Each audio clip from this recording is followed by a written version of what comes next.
Welcome to exam sir study. This is Shivam Gupta. मैं discuss करने वाला हूँ डीएलएड थर्ड सेमेस्टर का महत्वपूर्ण विषय समावेशी शिक्षा को। ये आपका पार्ट 4 है। इससे पहले पार्ट 3 तक हम डिस्कस करा चुके हैं। अगर आपने वीडियो नहीं देखा तो आप प्लेलिस्ट में जाकर देख सकते हैं। चलते हैं आगे, देख लेते हैं। सारी वीडियो की जो आपको पीडीएफ है हमारे Telegram group exam sir study में मिल जाएगी।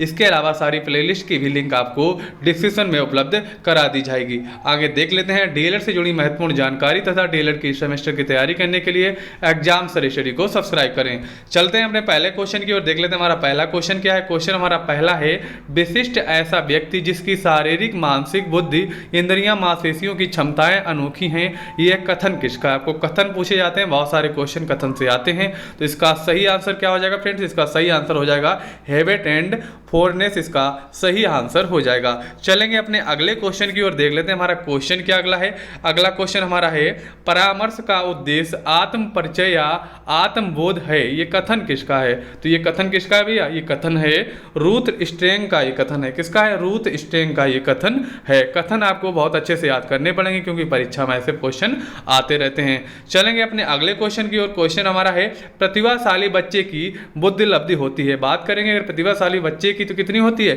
140 से अधिक होती है। कितनी? 140 से अधिक। अगर बात करेंगे नॉर्मल बालक की, यानी कि जो अनुपातिक बालक होता है, उसकी कितनी होती है? उसकी होती है कहीं कहीं पर आपको 90 से 100 मिलेगा और कहीं कहीं पर 90 से 110 के बीच मिलेगा। चलते हैं अपने अगले क्वेश्चन पर। अगला क्वेश्चन क्या देख लेते हैं। क्वेश्चन हमारा अगला है, स्वास्थ्य निर्देशन संबंधित है।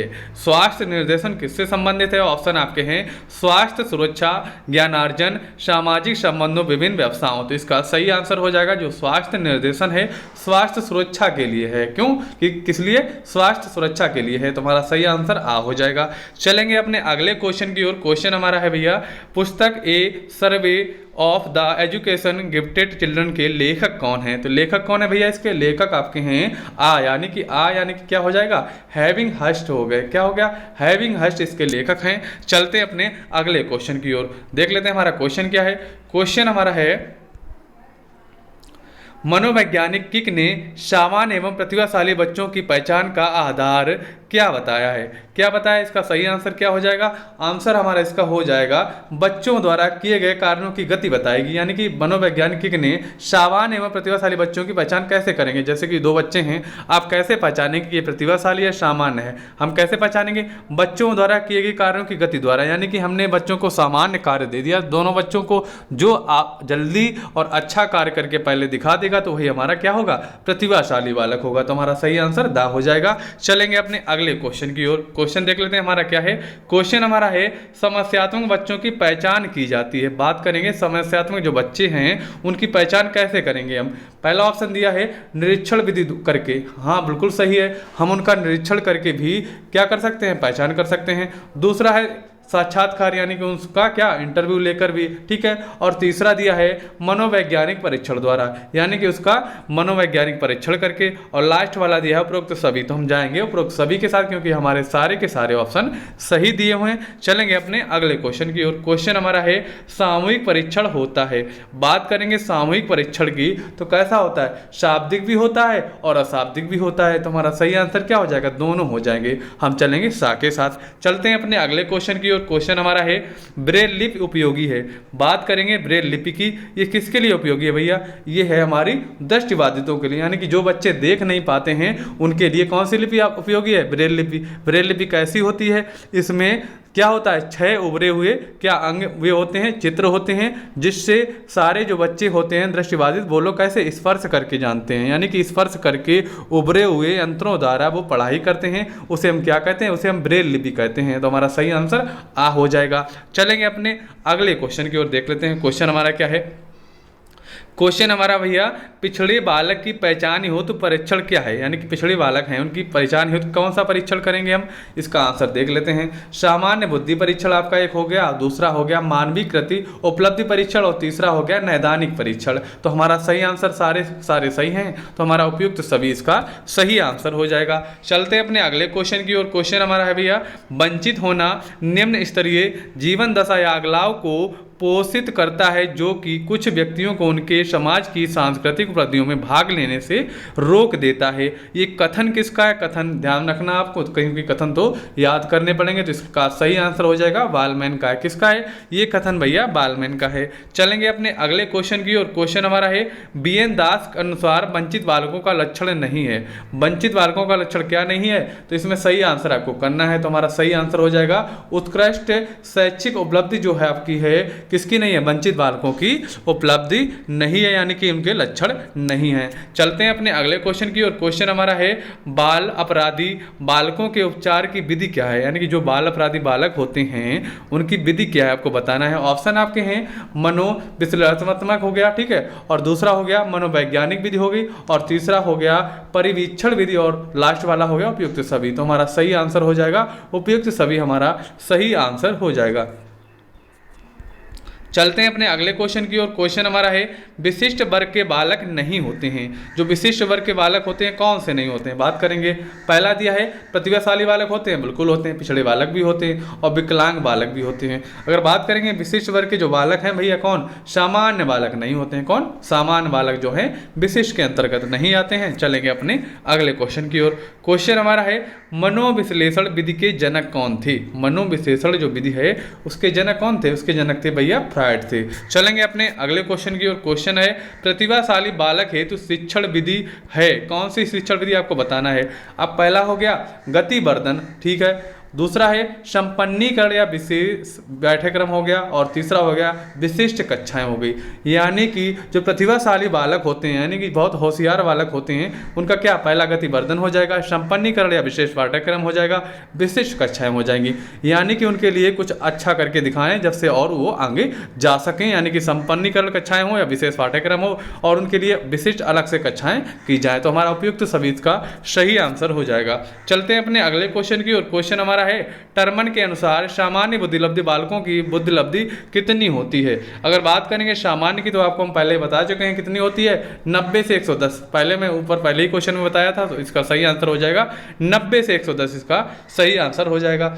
बात करेंगे सीएटी परीक्षण की, तो किसके लिए होता है? आप जो पढ़ाई कर रहे हैं बीटीसी की, किस लिए कर रहे हैं? क्योंकि बच्चों को पढ़ाने के लिए। तो किसके लिए होती है भैया? ये विधि होती है बच्चों के लिए, क्योंकि बच्चों को पढ़ानी है। इसमें दिया विकल्प दिया है बालिकाओं के लिए। बालिकाओं को सिर्फ नहीं पढ़ाना, उसमें बालक भी होंगे, यानी कि बच्चों के अंतर्गत बालक भी होंगे, बालिकाओं होंगे, यानी कि दोनों को पढ़ाना है। तो हमारा सही आंसर हो जाएगा आ वाला सही आंसर हो जाएगा।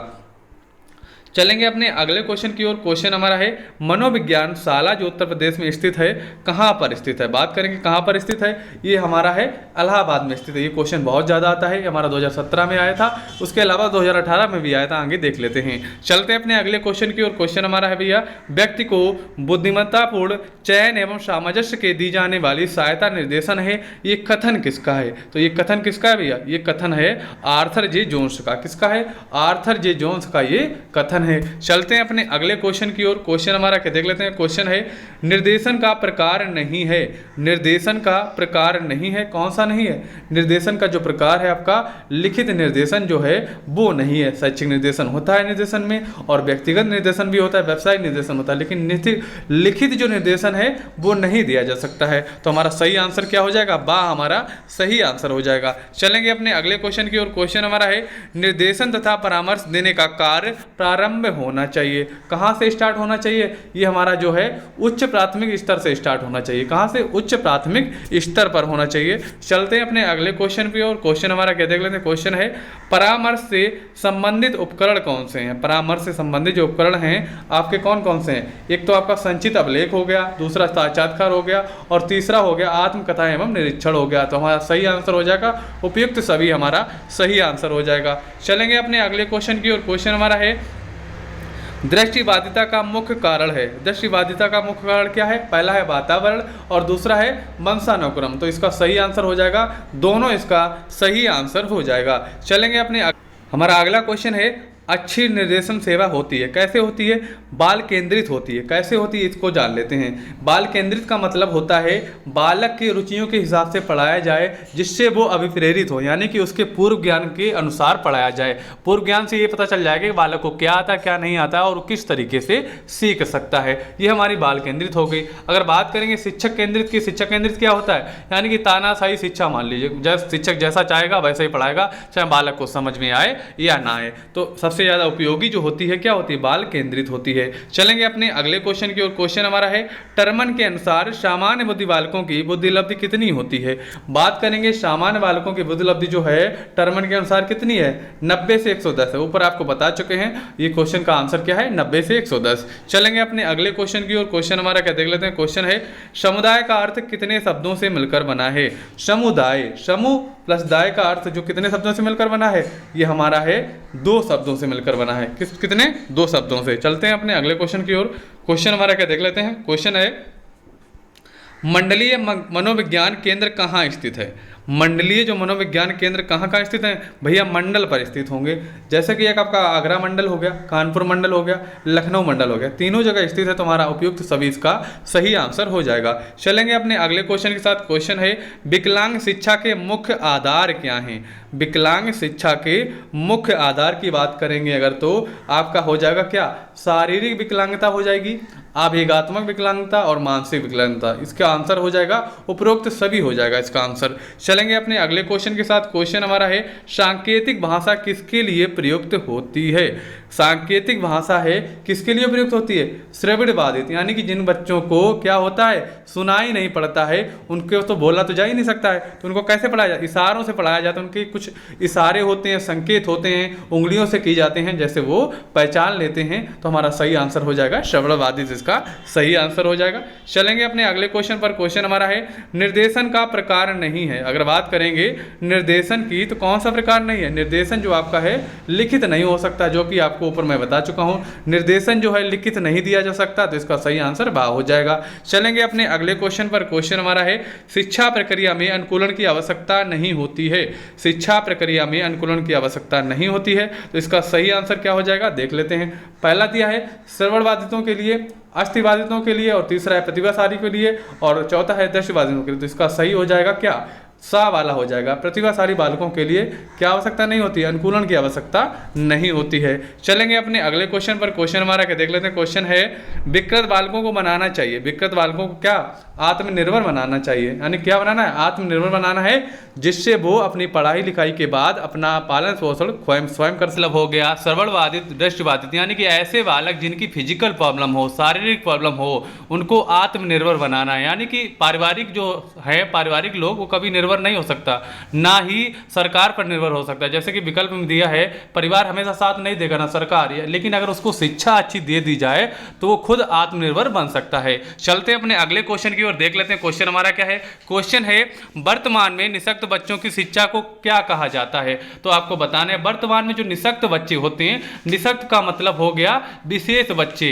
जैसा कि आपको ऊपर बताया था श्रवण बाधित, दृष्टि बाधित, यानी कि ऐसे बालक जिनको शरीर से प्रॉब्लम होती है, निःशक्त होते हैं, तो उनको क्या? उनको समावेशी शिक्षा देनी चाहिए। समावेशी शिक्षा के अंतर्गत सारे बालक आ जाते हैं। चलते हैं अपने अगले क्वेश्चन की ओर। क्वेश्चन हमारा क्या देख लेते हैं। क्वेश्चन है हकलाने के कारण क्या है? हकलाने की अगर बात करें, आपका एक होता है वंशानुक्रम, जो कि उनके पिताजी से चला आ रहा है। जैसे कि आपका बाबा वगैरह कोई भी हकला रहा है तो आपका वंशानुक्रम चला आ रहा है। ऐसा ही होता है वातावरण। वातावरण का मतलब ये हो गया कि जिस वातावरण में बालक सामाजिक क्रिया में रह रहा है, अगर उसमें कोई हकलाने वाला लोग है तो ऑटोमेटिक हकलाने की क्रिया करने लगता है।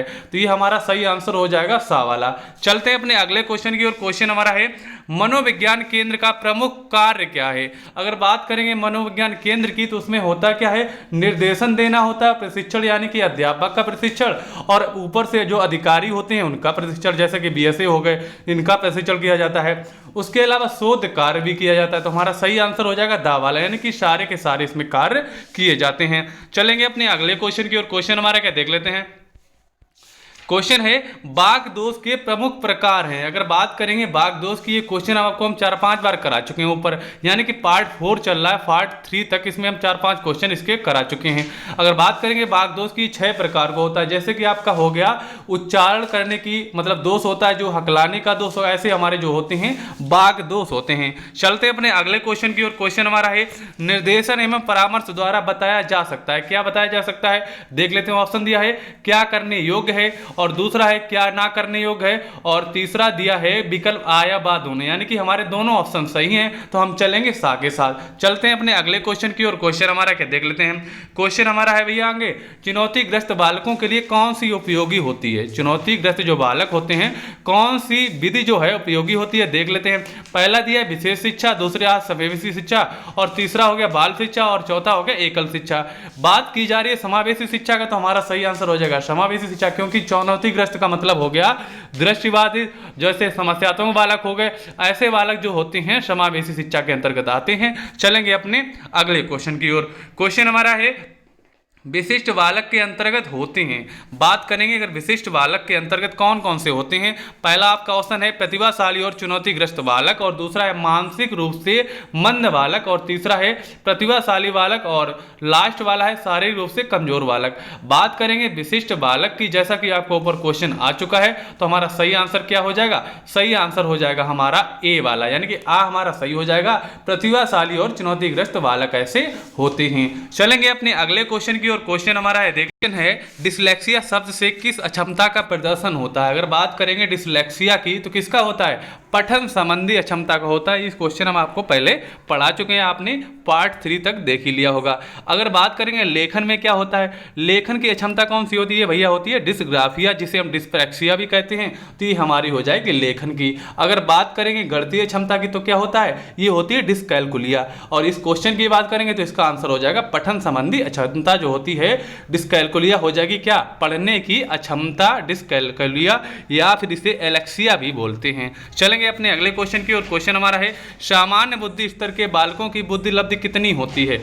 अगर बात करेंगे सामान्य बुद्धि स्तर बालकों की बुद्धि लब्धि की, तो ये हो जाएगा कितना, 90 से 109 इसमें ऑप्शन दिया। अगर 110 भी होता तब भी सही होता, या 90 से 100 के बीच में होता तब भी हमारा सही हो जाता, क्योंकि अलग अलग मनोवैज्ञानिक ने अपना अलग अलग मत बताया है, तो उनके जो मत हैं सभी विकल्प आ सकते हैं। चलते हैं अपने अगले क्वेश्चन की ओर। क्वेश्चन हमारा है उपचारात्मक शिक्षण विधि का उपयोग उचित होता है, किसमें होता है। दो ऑप्शन दिए आपके हैं, प्रतिभाशाली बालक के लिए, सामान्य बालकों के लिए, और तीसरा है पिछड़े बालकों के लिए। तो इसका सही आंसर हो जाएगा क्या, पिछड़े बालकों का इसका सही आंसर हो जाएगा।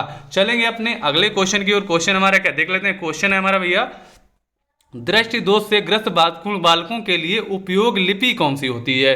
अगर बात करेंगे दृष्टि दोष जिनके होता है, यानी कि जो बालक देख नहीं सकते हैं, तो वो तो बोर्ड में नहीं देख सकते हैं ना, कुछ मतलब सुनने से भी उनको कोई फायदा नहीं है, तो उनका फायदा क्या होगा, एक विधि बनाई गई थी, कौन सी, ब्रेल लिपि बनाई गई थी। उसमें क्या होता है, एक यंत्रोमा होता है जिसमें 6 अंक जो होते हैं उभरे हुए होते हैं, उनको स्पर्श करके पढ़ाया जाता है, क्योंकि वो लोग अंधे हो तो उनको दिखता नहीं है, तो उनको स्पर्श तरीके से पढ़ाया जाता है। इसी लिपि को क्या कहते हैं, ब्रेल लिपि कहते हैं। किनके लिए होती है, दृष्टि दोष बालकों के लिए जिनको दिखाई नहीं पड़ता है। चलते हैं अपने अगले क्वेश्चन की ओर। क्वेश्चन हमारा क्या देख लेते हैं। क्वेश्चन हमारा भैया निम्नलिखित में से किसे बुद्धि परीक्षण का जनक कहा जाता है। अगर बात करेंगे बुद्धि परीक्षण की, तो हमारे कौन है, ये बिने हैं। कौन है, बिने हैं। ये कौन, बिने हैं, बुद्धि परीक्षण के जन्मदाता या जनक कहा जाता है। चलते अपने अगले क्वेश्चन की ओर। क्वेश्चन हमारा है निम्नलिखित में से कौन सा मानसिक स्वास्थ्य में बाधा डालने वाला कारक के अंतर्गत नहीं आता है। तो अगर बात करेंगे तो इसकी तो क्या हो जाएगा, इसमें हो जाएगा सहानुभूतिपूर्ण व्यवहार हो जाएगा। कौन, सहानुभूतिपूर्ण व्यवहार जो इसका है सही आंसर हो जाएगा।